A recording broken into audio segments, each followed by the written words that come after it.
If you think that beer, bacon, and cheese make great flavor combinations, you're not alone.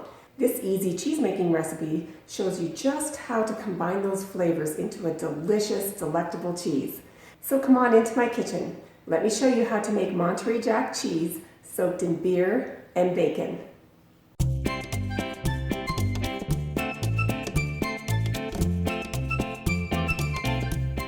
Heat 2.5 gallons of pasteurized, non-homogenized milk plus 1 cup of heavy whipping cream to 88 degrees Fahrenheit.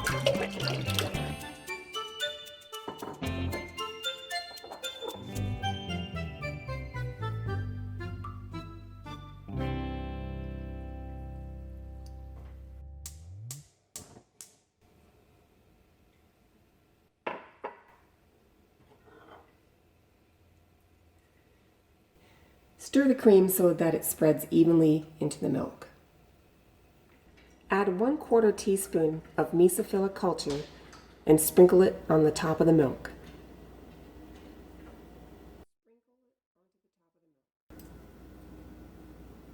Turn off the heat and let the culture rehydrate for 5 minutes. Stir the culture into the milk for 1 minute. You'll notice there's another pan on the stove. I am heating my butter muslin to a boil so I can sanitize it. I plan to use it to make ricotta later. Remove the thermometer and place the lid on the pot and let it rest for 45 minutes.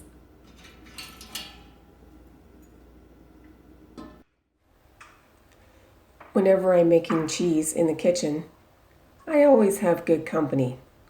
She sure keeps me entertained while I'm cooking. Don't worry, I cleaned that counter afterwards.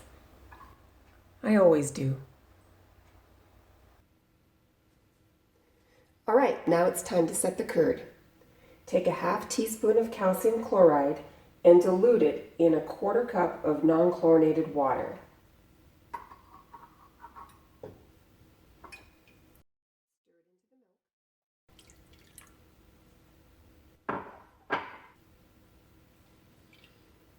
And stir it for 1 minute.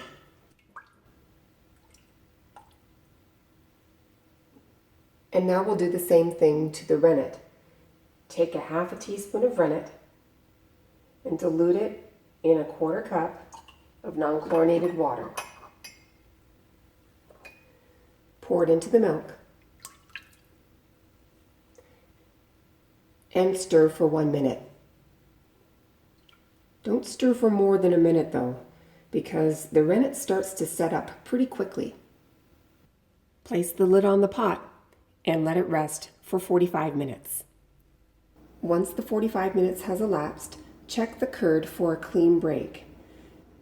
Cut a slit with your knife and pull back the curd. If the whey seeps back into the cut, you know it's time. And the whole mass of curds should look firm in general, not too sloppy or sloshy. It really has sort of the consistency of tofu. And because we have a clean break, I'm ready to cut the curd. Cut the curds in 1/2-inch cubes, both vertically and horizontally.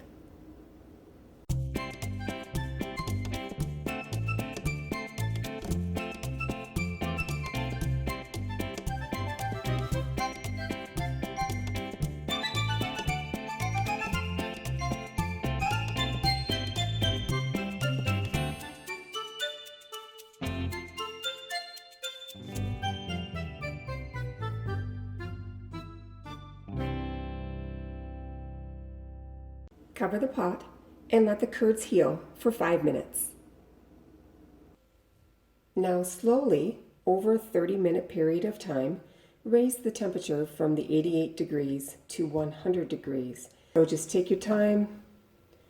Definitely stir carefully right now. The curds are very fragile and you'll use a top and down stirring motion. Don't heat too quickly. Once you've reached the target temperature of 100 degrees Fahrenheit, cook the curds for 30 minutes, stirring occasionally.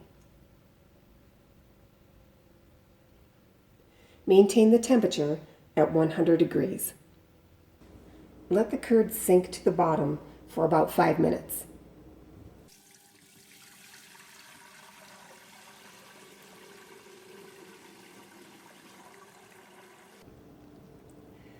Use a fine mesh colander to catch any of the additional curds, and then just put them back in the pot with the others.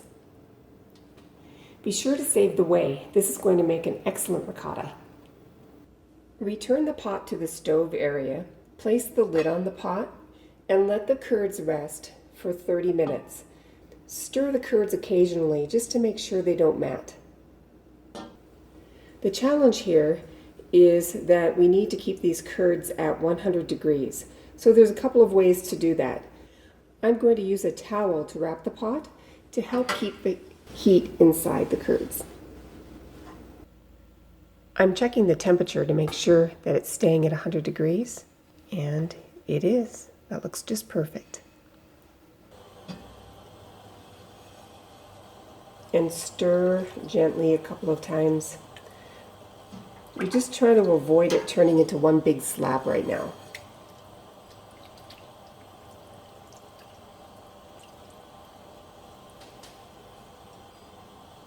Here's another option for you to keep the curds maintained at 100 degrees. You can fill your sink full of 100-degree water and submerge your pot. That should keep your temperature at 100 degrees. Pour the curds into a fine mesh colander.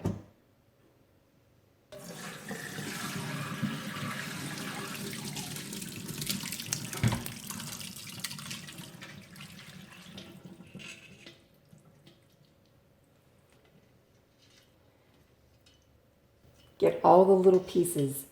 Every little curd is cheese. Now you can transfer the curds into a cheesecloth lined mold.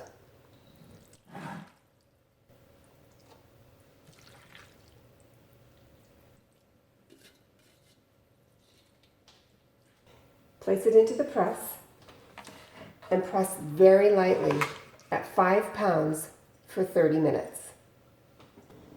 Remove the cheese from the press.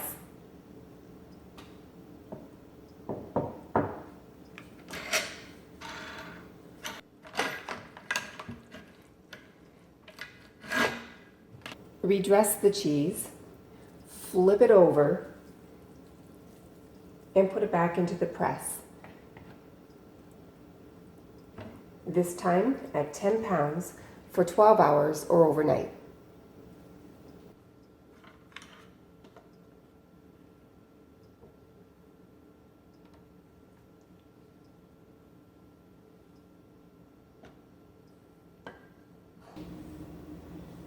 And now that it's taken out of the press, it's time to put the cheese into the brine. This is an 18% brine solution, and you'll just place it in the brine and you'll flip it over at the 6-hour mark. You're going to brine it for a total of 12 hours. Then place the cheese on a drying rack and let it dry until it's completely dry to the touch. 1 or 2 days, or 1 or 2 days, or longer if it's needed. If you have a kitchen kitty around like I do, make sure you put something on top to keep it covered.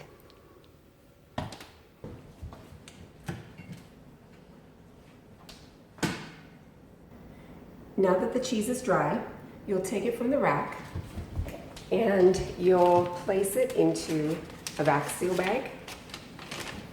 You want to make sure it's completely dry to the touch, and it is on both sides, so it's ready for the vacuum sealer. And then just vacuum seal the cheese.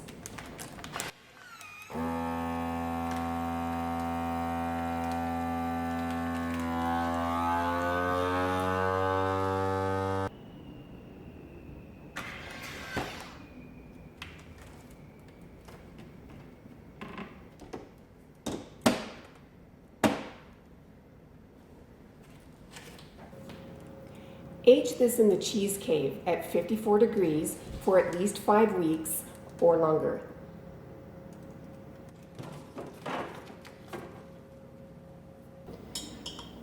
Now we're going to go ahead and soak this in some beer and bacon, which I'm already pretty excited about. And I'm using a local porter from Boise Brewing. And I'm just going to take the beer and pour it into a food-safe container.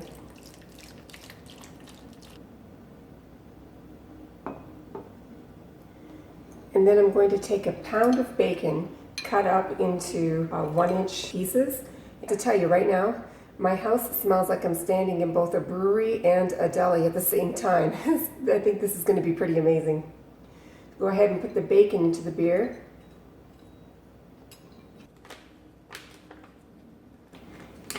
Then remove the cheese from the back seal. Make sure that your cheese has aged at least 5 weeks. And then go ahead and submerge it into the beer. Now what you'll do is you will soak this for 5 to 7 days and you will flip it twice daily.